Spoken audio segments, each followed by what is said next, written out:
Yeah, we're getting back to the weather. Like I'm totally ready for the 60s and 70s again. We got a taste of it a couple weeks ago. We did. Actually, March was pretty warm. Mhm. April's Yeah. been surprisingly cold, but March was, I think we even hit 80 here. Oh, I don't At think least we ever one got that day. high. Yeah. Yeah, we were up there. Mm-hmm. I'm a cold weather person anyway, so I'll take it. See, I hate it. I lived in Florida for a couple of years, and it's like I don't know whatever made me decide to leave and never go back. Yeah. Because I know they're dealing with really gorgeous weather right now. I'm so jealous. Oh, okay. Hmm. Yeah, whenever I say I'm a cold weather person, usually I get some degree of amazement or skepticism as to why anybody would be that, but Uh-uh. just just what's comfortable. Yeah. No, I don't like it. I mean, the snow looks pretty when it first falls. After that, it just looks dumpy and disgusting. Um, Yeah. it's a lot of work, shoveling and de-icing the car and freezing cold. Not a fan. All true. Yeah. Do you do like cold weather activities? Do you ski or I sandal? used to. I haven't skied in a number of years, but yeah, I mean, I did enjoy it when I did it, and it just I never really like stopped. It just became inconvenient Mm, uh, to kind of do it, and didn't make the effort, particularly since since we've gotten so much less snow over the past few years. yep. Snowing locally uh, not as attractive an option, and so you have to kind of get yourself out and just haven't made the effort. But I just like hiking in the cold weather more than anything. Oh my goodness. More power to you. I know Yeah. like we're where we are in northeastern Pennsylvania, we're like in the hub of all of the ski resorts. So there's a Mhm. bunch of them, and I know that they're spending all winter, every winter, the past couple of years, just blowing snow to keep people Yeah. going. Yeah, Yeah, it's it's great. going to be a tough business outside of Vermont, Utah, and Colorado, probably. Hmm. Yeah. I see one of my blogger friends, Monica's saying that she's a cold weather person. She's in Okay, all Florida. right. See, I'm jealous. She's in Florida. That's where I want to be right now. I know one of my boss, well, now she's an ex-boss. She got promoted and she lived here locally and now she's in Arizona and she was just posting her weather app. They're in the 90s all week and I'm just Ooh, like, oh man, her kids are in the pool. They're doing a lot of outdoor stuff. It's miserable, miserable here. I yeah. barely see the sun. Well, that is true. We have not had a lot of nice spring days so far. Yeah. Well, and I guess not having anywhere to go or not being able to go anywhere, that's one of the positives. You don't have to worry about what the weather is to go outside. That is true. Yeah. Yeah. Yeah. All right. Well, we got a couple of people here, so I guess we'll get Okay, started. And then as people great. join, they'll just get into the swing of things. So, what I'll do first is I'll just thank everybody so far that's joined us. I see everybody waving. Hi, thank you for coming. It's really going to be just an informal, kind of like a dry run test. Chuck has been awesome enough to be my guinea pig for a first like live reading and chit chat about books. So I figure what we'll do is I'll do a quick intro and then we'll turn it over to Chuck for a reading. I think you're going to read from the short story collection first. That is correct. All right, awesome. So with the intro, Chuck Augello is the author of the short story collection, The Inexplicable Gray Space We Call Love from Duck Lake Books, and the new novel, The Revolving Heart through Black Rose Writing. And just so you guys know, both of these books are debuts for him. So debut short story collection and debut novel, and they both came out in April, so this month, in the middle of COVID season. So a wonderful time to be releasing some debuts. His work has appeared in One Story, Literary Hub, Smoke Long Quarterly, the Coachella Review, and other fine journals. He's been nominated for Pushcart Prize and Best of the Net. A contributing editor to the journal Cease Cows, he publishes the Daily Vonnegut, a website exploring the life and art of, you guessed it, Kurt Vonnegut. And I will turn it over to Chuck. The floor is yours. Okay, thank you very much, Lori, and thanks everyone for joining us this evening. So I'm going to start by reading a story from, kind of move this around. Maybe you can Perfect. see it a little bit. It is The Inexplicable Gray Space We Call Love. And this story is one of the stories in the collection. It is called All God's Children. 3 days after the funeral, the only thing left were her ukulele, her monkey, and me. I understood why no one wanted me or the monkey, but I expected the ukulele to go quickly. Kristen's friends and family had cleaned out her belongings with shopping bags and suitcases, broad-shouldered boyfriends and puffy spouses along for the heavy lifting. They stripped the apartment like world-class thieves, Buddy and I watching from the corner while most of our world disappeared. Well, it's just the two of us now, I told him, plucking the ukulele. Dismal words. He didn't know what hit and run or DOA meant, but suffered her absence anyway. Most mornings he paced the apartment with an empty stare. Sometimes I joined him. I'd stopped calling my crappy job and felt certain my bereavement leave had morphed into, "You're fired." Buddy stood by the window watching a woodpecker in the giant oak outside. He was an illegal, a capuchin monkey rescued from a university lab where he'd been isolated and tortured for science. Kristen hadn't been part of the raid that had freed him, but had agreed to shelter him until a permanent home was available. Everyone assumed he was her pet, further proof of her vegan strangeness. Had anyone examined his mouth, he or she would have seen the serial number tattooed on his gums, his lab ID a permanent mark. We were a family of three until a Mercedes blew through a stop sign and hit Kristen as she walked home from the supermarket. She and I had met in the park a month after my discharge from the VA. I was eating a cheeseburger in the rain, an unemployed Army vet missing half his left foot, wondering how to avoid the rest of his life. "Excuse me," Kristen said, approaching, "but would you eat your own baby?" I'd done some bad things overseas, but nothing like that. "Then why are you eating someone else's?" I put down the burger and noticed her blue eyes. "We're all God's children," she said. With Kristen gone, the landlord promised eviction by week's end. The lease prohibited all animals except cats. Kristen had charmed him to turn a blind eye, but I'd struck out when I'd tried the same. "He's smaller than the Siamese in 3B, I protested. Capuchins were tiny. Buddy weighed less than 5 pounds. "He's a monkey?" "He has PTSD. Give him a banana and then get the hell out." The lab report said Buddy was 4. Since infancy, he had lived in captivity, chained in a cage where he could barely turn, his scalp cut open, electrodes attached to his brain.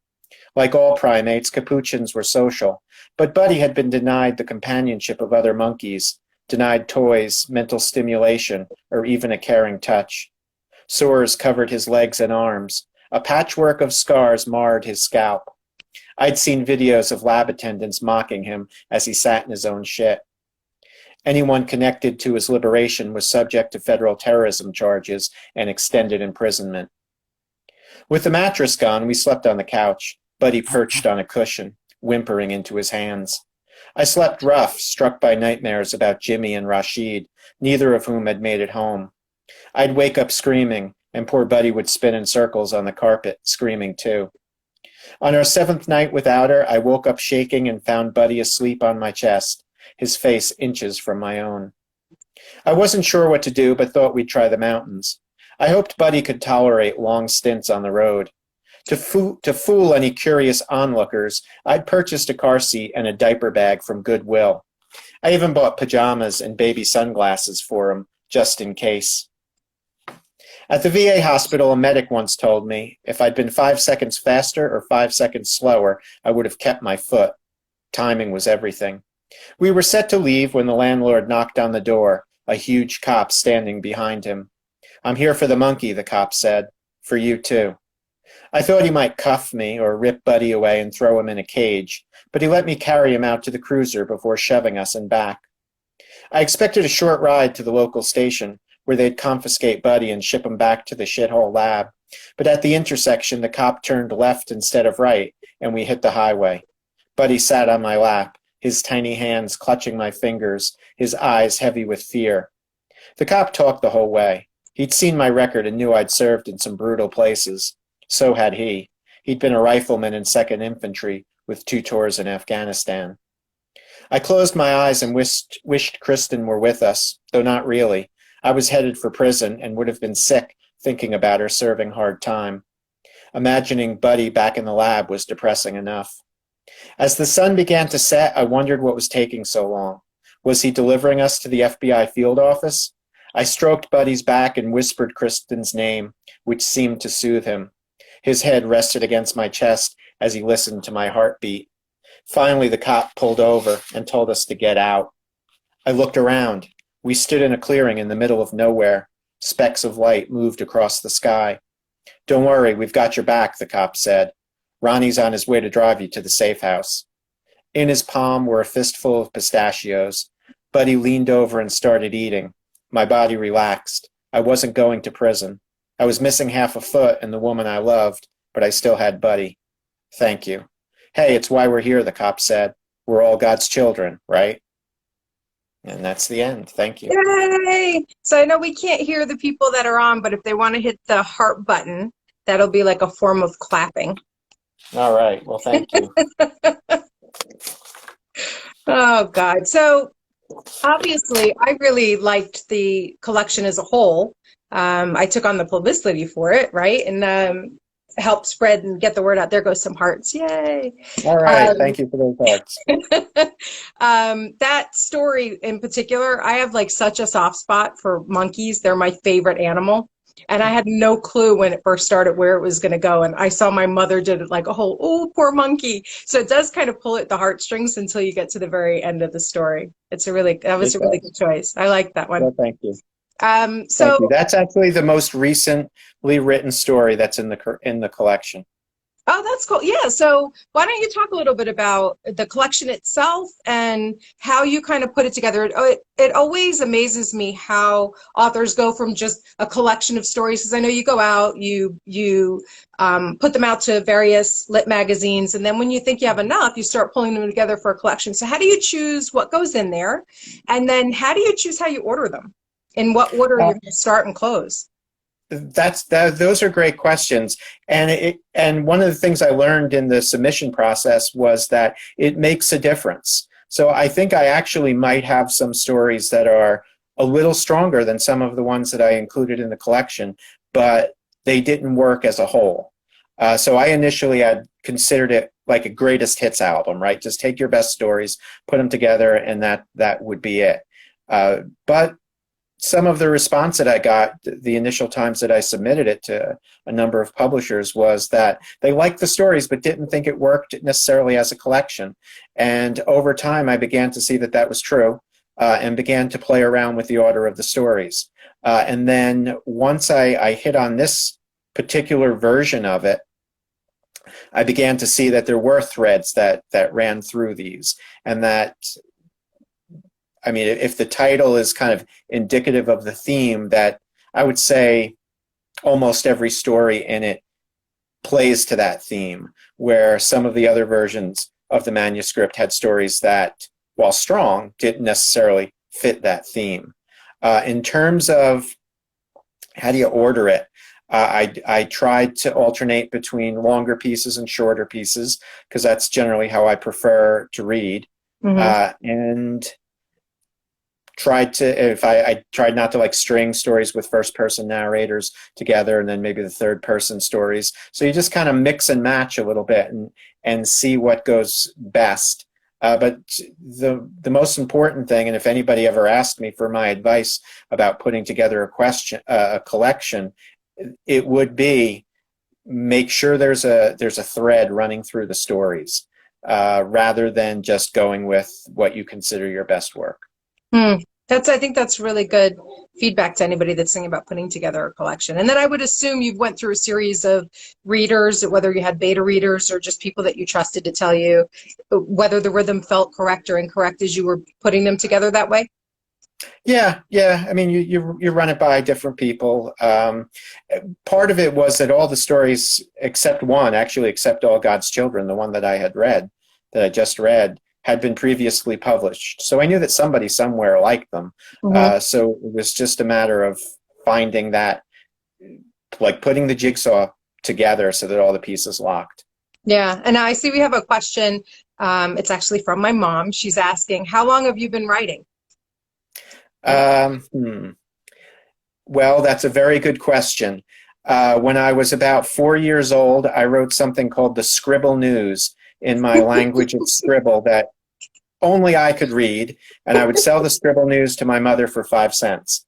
And she had to pay me another 5 cents in order for me to read it because she did not read Scribble. So in a way, I've kind of been doing it for quite some time. I would say seriously, I've been doing it for about 15 years. Okay. There Awesome. were a lot of times where I kind of was playing around with it, but not seriously. And by serious, I mean, setting up a regular practice of continuing to write, whether it's going good or bad. That's what I would say is the serious part of it. Yeah. We have a question from Margot, and uh-oh, I don't know what I just did. She asked, do you have one story that you tell again and again in different ways? Is there something that keeps you coming at it from a different direction, if you do? Uh, that's a good question. The answer is, I think that I don't have one story that I keep coming back to, but when you read it, it's apparent that I do. That it's not conscious, but on an unconscious level, I think all the stories, or most of them, maybe not all of them, are about a person trying to find their way in the world one way or another.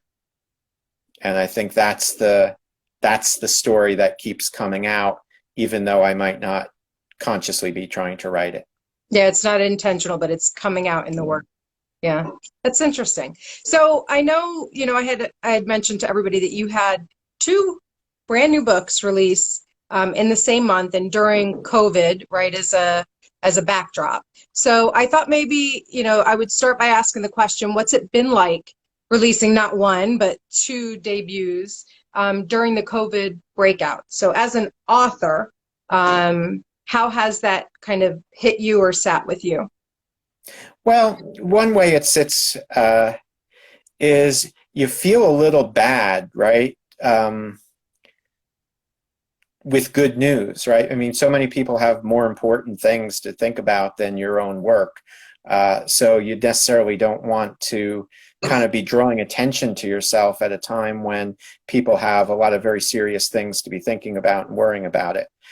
There was an event that the journal One Story was going to be doing next week that would have, I think, drawn a lot of attention to the books that got postponed, not canceled. They'll probably have it in the fall. But that was probably the biggest public, not probably, that definitely was the biggest public event that would have been planned, and that got canceled. So there's a little disappointment there. But it wasn't like I was going to be on the cover of Time magazine anyway. So I think while certainly it's kind of monopolizing everybody's attention, I think I've still been able to, Laura, you've certainly helped. I've certainly been able to get a little bit of a response, and I don't know that it would have been that much different if it wasn't during COVID-19. Yeah. Now, from the perspective of, best worst, I guess, case scenarios, right? In the best case scenario, if you had been able to tour, were there places that you were hoping to hit up, or other than the One Story? I think that was kind of like a debutante ball where they were going to be, Right. yeah, kind of hosting some of the debut authors. Was there any place that you were kind of hoping that you could hit up or travel to? Prairie Lights Bookstore in Iowa City, Iowa is a place that I would love to read. And perhaps I still will get an opportunity to do that. But great bookstore. I've been to a number of readings there over the years. That would be my equivalent of Madison Square Garden, right? Mm-hmm. That would be the place I would want to play. Yeah. Yeah. I just think it sucks so bad that, not just you, right? There's a whole slew of small press authors right now that are releasing books during the COVID outbreak. And we don't know when places are going to open back up or people can start congregating to Right. celebrate the books. But one of the things I've noticed, that's kind of why, I had asked you to kind of guinea pig this with me, is I've seen over the past couple of weeks a boom in virtual conversations and virtual readings and just authors and readers getting together and doing a lot of live stuff, which I think is awesome. And if there's anything really good that comes out of this situation, I hope that the virtual stuff keeps going, because one thing that doesn't stop during a pandemic like this is reading. People have access to books. You can get them online. You can get them either delivered to your house. You can get them through ebooks, audiobooks. So there's many different formats and ways for people to still continue to connect at that level, which I think is pretty cool. Right? Yeah. Books are Actually, I'm optimistic that it will continue. Yeah.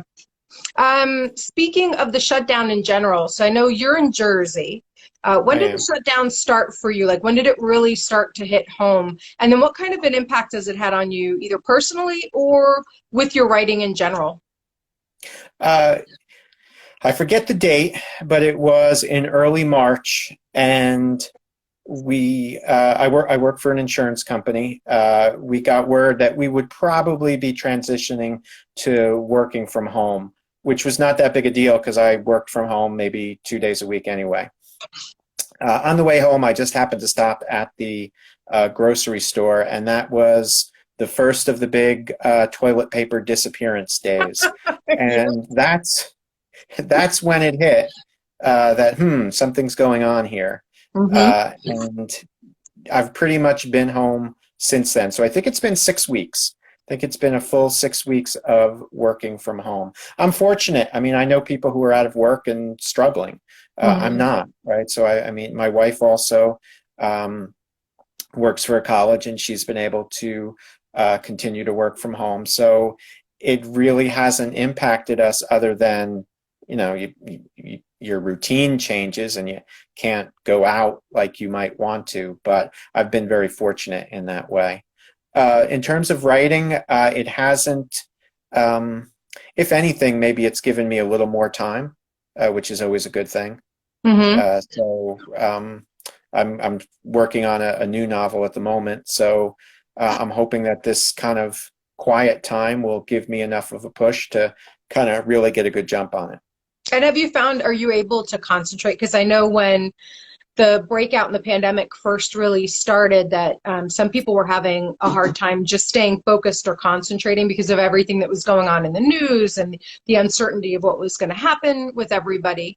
I know for the first week or so, it was hard for me to even just pick up a book and read because of the distraction element. Right. I can't say that that's been a problem for me. That, and again, that's very fortunate. I mean, I don't have any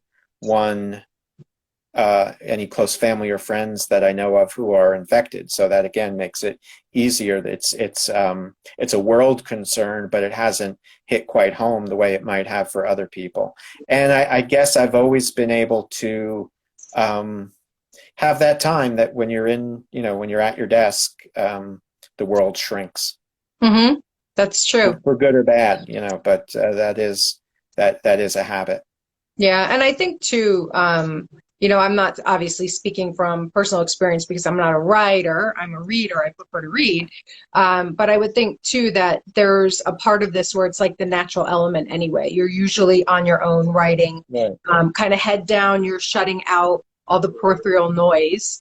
And I know, as a reader for me, I realize more and more through the pandemic that I'm very much an introverted extrovert. So, I'm an HR manager where I work. So you're constantly dealing with people and people's issues. And there's a lot of one-on-one interactions. And I got to tell you, and this is coming more from a place of privilege, right? Because I'm still getting paid. I was able to, we were able to shift the work to home, and we're doing it differently, but we're still doing similar work.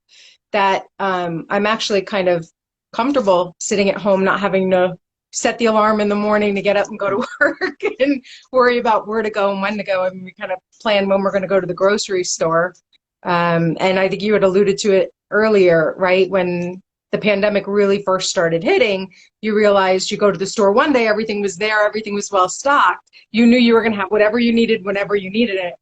And I think for us, the wake up call was when they closed schools. So when they made the announcement, it was a Friday. I remember it because I was coming home from work.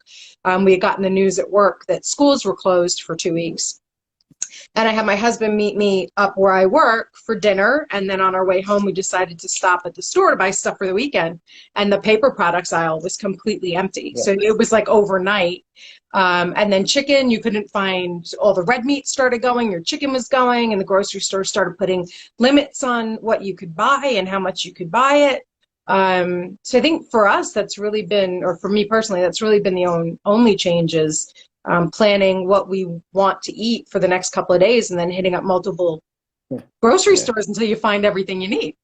The other day, I wanted to make, Cajun chicken, and I could not find heavy cream for the life of me. Who buys out all the heavy cream during a pandemic? It's strange. It's a really bizarre situation we find ourselves in. Definitely something I never thought that I would have to live through or have my kids live through.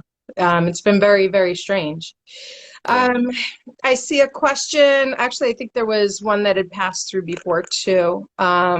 Where do you write? So is there some place special that you like to write in your home? And then where have you gotten your ideas for your stories? Okay, where do I write? I have an office in our home. I would say I use that about half the time. Other times I'll just write at the dining room table. Usually because my dog doesn't like to come downstairs where the office is. So I kind of want to give her a chance to kind of hang out with me a little bit. So the laptop goes anywhere. So generally either just at a table in the house. I don't have children, so it's just my wife and myself, and I'm an early riser. So most of the work that I do is like early in the morning when, I'm the only one awake. Except for the dog and the cat. And in terms of ideas, they just pop into my head, and that might not be a very satisfying answer, but it's true. There will be just a little kernel of an idea, and I'll start thinking about it, and then it'll just take on some momentum. Usually, if I have, I'll generally think of a first sentence. I've thought of a lot of first sentences over the years. Some of them are good. Some of them stink. Some of them are good and go nowhere and never actually become a story. But once I kind of get that, I find that once I get the second sentence, if I've got the first sentence, that doesn't always mean anything. But if I can lead that into a second sentence, then I feel pretty good that I'm going to finish something. It might take a long time to finish it, but usually it'll get done if I can come up with that second sentence. I think that's a pretty cool way to look at story writing or writing in general. I know there have been a couple of panels I've watched or virtual readings that the question gets asked: are you like character first? Are you plot first? Are you setting first? So it's cool to hear that what triggers you is just a first line. If you can get a first line, yeah. So that's pretty neat. Usually the best stories that I think of, I never write because I don't have that sentence. And it'll just sit and it'll linger forever? Yeah, I'll just, I mean, as long as I'm alive, I guess it has a chance of coming back. But it'll just be like, that's a really good idea, but I don't know how to write it. Yeah, well, it's still percolating. That perfect sentence, that starting sentence will come at some time, I'm sure. Yeah. I know we have one more reading. We're going to have you read from your debut novel, but there was one more question this one's from Monica. Has the pandemic, keeps disappearing on me, has the pandemic or the way people are reacting to it giving you any story ideas? Yes, but I hesitate to write them because it's too soon, and I think the instinct to write it will, at least for me, lead somewhere that won't be very productive. One of as you had mentioned, Lori, I'm one of the contributing editors for Cease Cows, and we've started getting submissions about the pandemic. And with one exception, they're just written too soon. And by that I mean not that people are too close to the situation, it's just that the story hasn't had a chance to really germinate. Okay. So I'm sure there are things that will kick in, but they have not kicked in yet.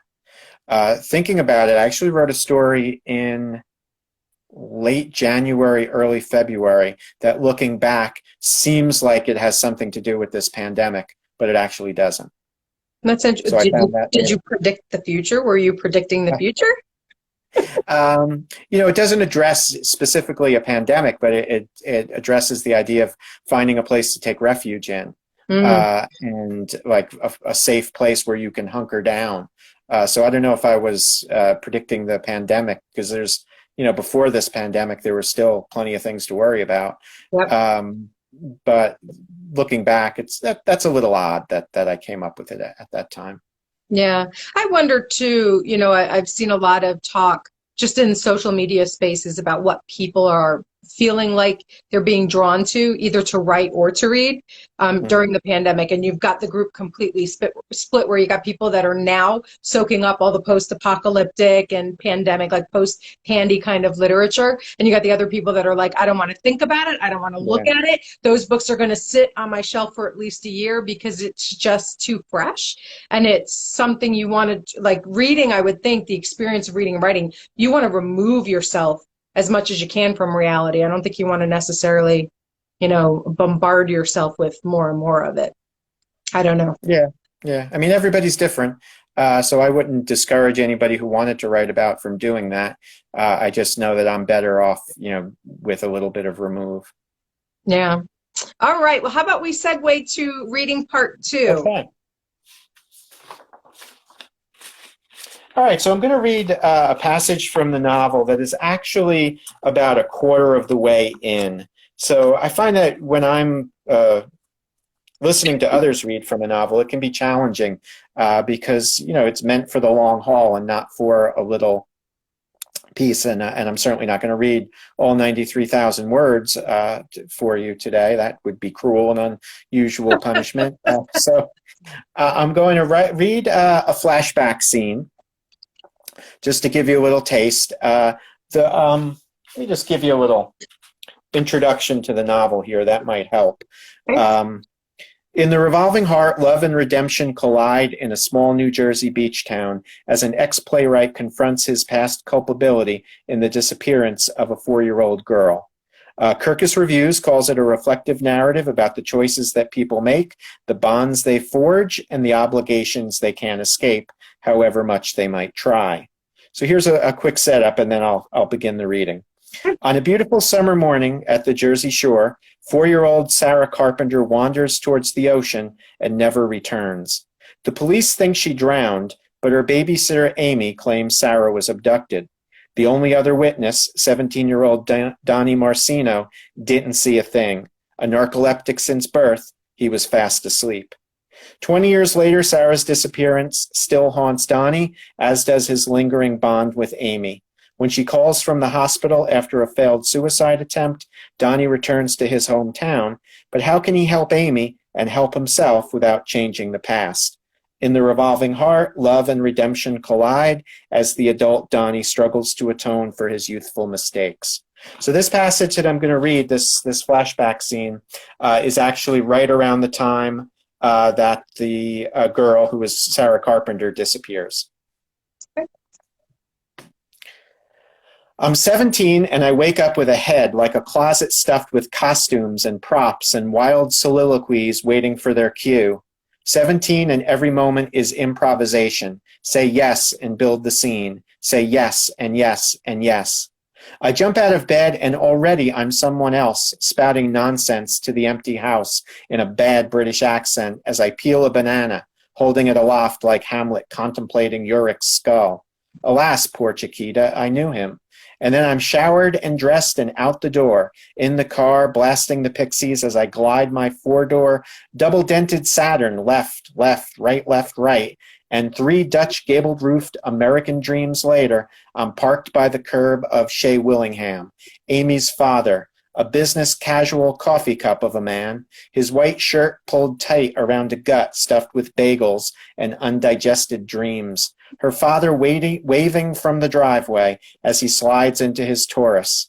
I am grateful to his sperm and his tolerance of my constant Jones for his only daughter, who bounds out of the house like some bohemian dropout from the grunge school of angels class of '96.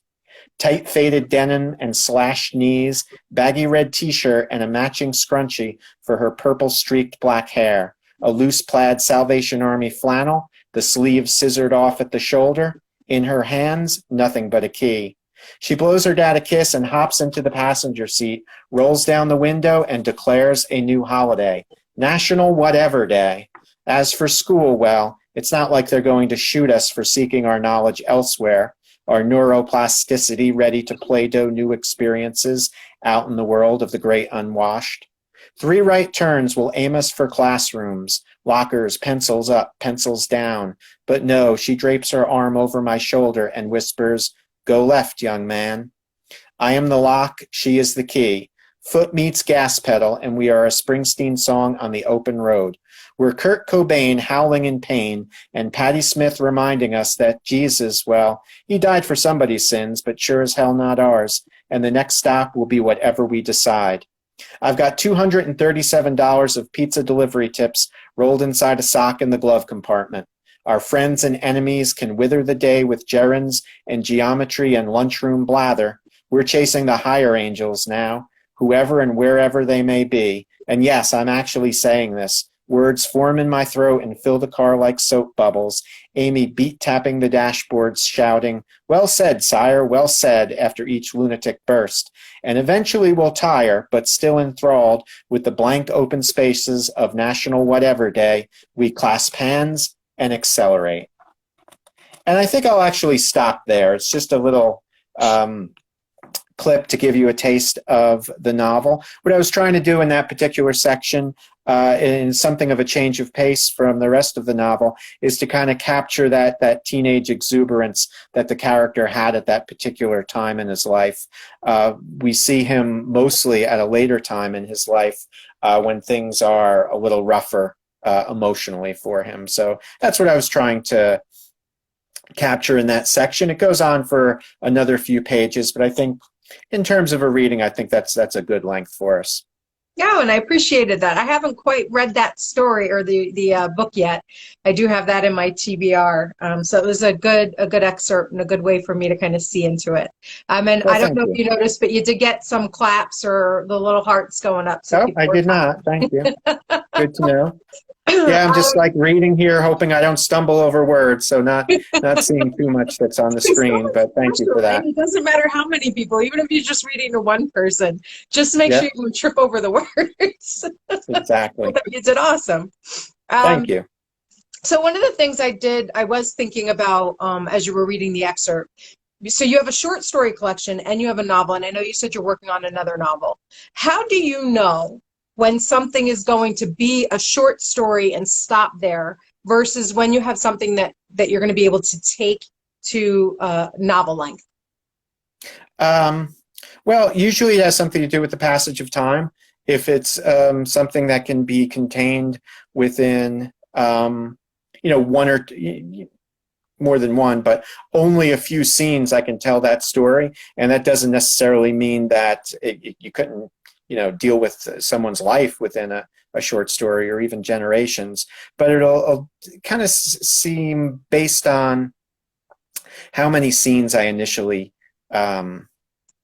imagine. If it's only like one or two, then I know this is going to be a story. If it's more than that, then I know perhaps this is something that goes to be a novel. I actually prefer to read novels rather than short stories. And I actually think I'm probably, as a writer, more suited towards writing a longer piece like a novel than for a short story. Mm-hmm. They're both equally hard.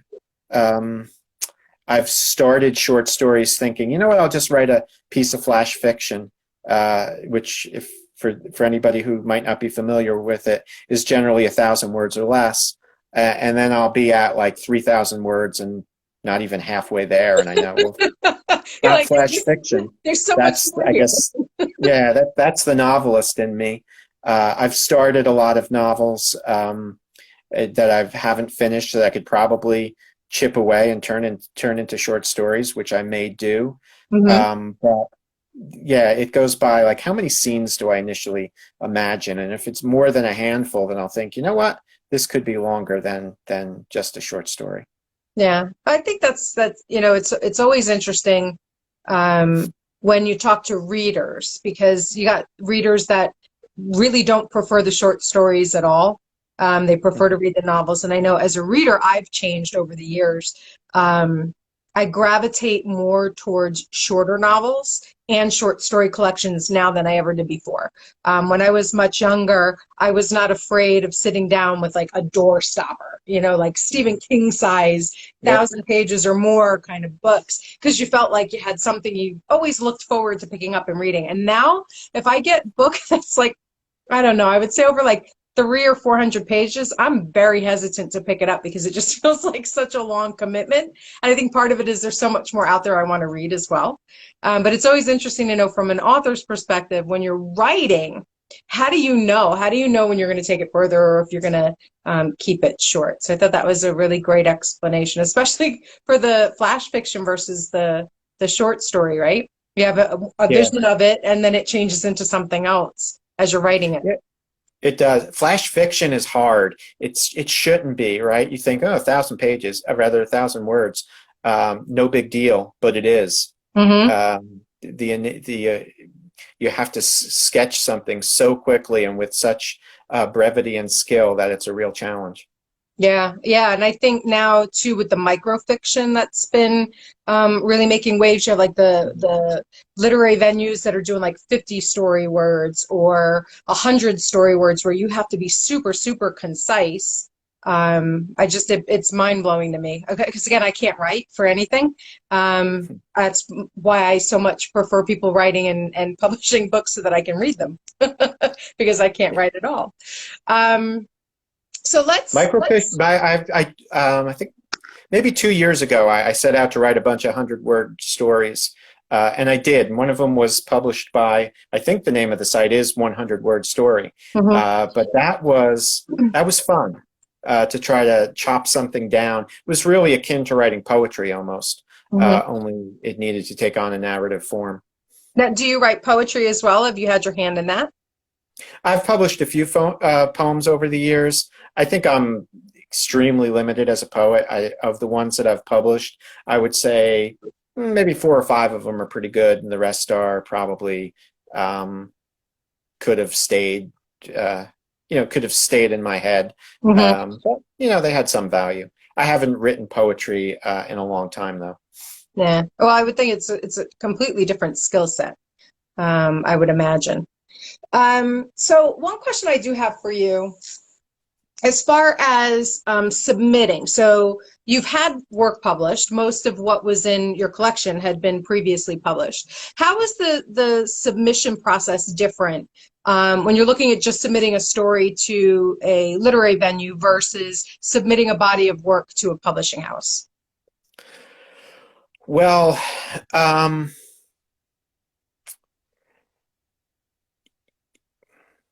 it's harder to become familiar with what the publisher likes at a book level. If it's a journal, you can always like pick up a journal or find a story on their website and be and get a good feel for their sensibility with I won't say little effort, but if you do your homework, you can kind of find out what they might like and know if you have a chance or not. With a publisher, a little more difficult, just because you're buying a book and everybody has a limited budget, so I'm not it's not too big of a problem for me to buy books, but you can't read a novel as quickly as you can read a story, so it's harder to become familiar with what it is that they're looking for. And one of the things that I've learned in this process was some of the places that I had submitted to, there was no way in hell that they were going to accept what I had written, even if it was really good, just because that's not what they're looking for, right? I mean, if somebody wants to adopt a cat and you come in with a German Shepherd, they're not adopting your German Shepherd, Mm-hmm. no matter how great a dog he or she might be. So I think that was the bigger part of the challenge, finding out what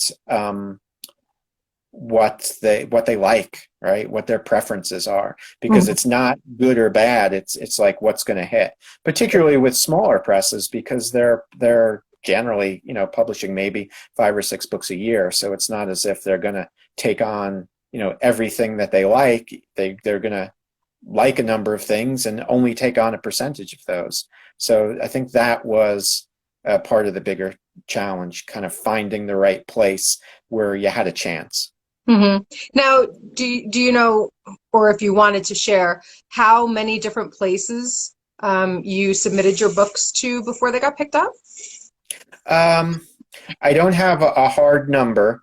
The story collection, actually not that many. I had not submitted it that widely.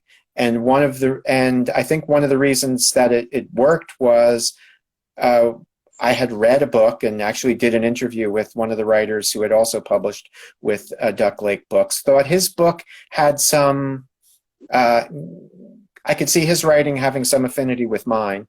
And so I thought, they might be open to it. I'll give it a shot. And it worked. Right. So maybe I had submitted it 10 times. For the novel, actually had circulated it to a number of agents. Got a pretty good response, but mostly what I got was that publishers at this time are not buying literary fiction in a male narrative voice, Wow. which is exactly what my novel was. Mm-hmm. So what are you going to do, right? I mean, that's just the way it was at this time.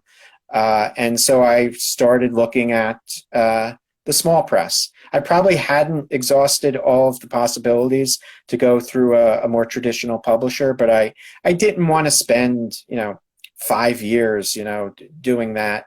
I thought, I'll try this venue and see what the experience is like. I'd say I probably sent it out to about maybe 20 places, and I'd say maybe I got about 10 rejections. I had some still that were open when I got the offer from Black Rose Writing. I wasn't familiar with them previously. I had seen a few things, but wasn't that familiar with them. But it seemed to work. They were interested in it. And they've been great to work with. I have to say, I've been impressed. They're responsive. They're smart. They know how to manage that mysterious Amazon algorithm that you have to kind of master, otherwise you're going into a black hole. So they don't have the resources that a large commercial publisher has, but they've done well by it. I was really happy with the cover design, and the process has been a very positive one. Oh, that's good. Well, I mean, I have obviously a very soft spot in my heart for small publishers. I can't say I read 100% only small press, but I would say a good 90-95% of what I'm reading comes from the small press. I don't even bother with the big five anymore, just because of the quality and the type of work that comes out of small press, the risks and the chances that they're willing to take. And I find it funny, not in like a ha-ha funny, but just funny from a literary community perspective, that your short story collection got shopped around less and picked up faster than the novel, because in the past I've heard authors say or get feedback that nobody's publishing short story collections anymore, right? But more and more that's what I see coming out and getting published. So it's a very interesting dynamic, I think, when you're trying to meet the needs of what the publishing companies think the buyers or your readers are looking for too. Because sometimes I think the smaller press have their fingers more on the pulse of what the readership's looking for, where I think the big five sometimes just all they're looking for canned stories and things that are going to fly off the shelf. I don't think they're risk-taking or close enough to their readership at all to be able to make those types of decisions for what should be published. But that's also just me on a soap. They're responsible to the accountants, right? So the small presses don't have that same limitation. They can kind of publish what they believe in, whereas the commercial publishers, who still publish a lot of good work, but they still have to, they're responsible to an international conglomerate, basically, and that is not always going to lead to the best work. Yeah. We have a question from Monica. She's asking, is having short stories published a resume builder, if that makes sense, for when you try to get a novel picked up by a publisher? Do they like to see that you've had something published prior to signing you? Yes. definitely. It just shows, that somebody else somewhere liked your work enough to publish it. I know appearing in one story definitely led to my getting contact from a number of agents, and led to some good things. So people want to see that you've published something previously. Doesn't mean if you haven't that you're out of luck, but it's certainly, in terms of resume building, yes, it's important. Yeah, and I find too a lot of times what's in that story collection that somebody's picking up has been widely published. So very rarely do you see a short story collection get published that none of the stories had been out in the world prior to. Right. Yeah, Yeah. and I'm sure part of that is also just building a literary community and readership in general, right? So there's some known quality to you and to your writing, getting Yeah. published prior to. That is true. I mean, every once in a while, somebody will contact me and like they've heard of me, and it's just like, wow, how is that possible? But you do realize that they're out there. You're not sure if anybody's reading it, but people do see it. I mean, people see. I've published with Smoke Long Quarterly that has a very good readership, and people will hunt you down online to let them know that they've read your story and liked it, which is a great feeling. That's awesome. Yeah. And I know too, so obviously you've spent time at Seas Cows. So you have some name recognition there.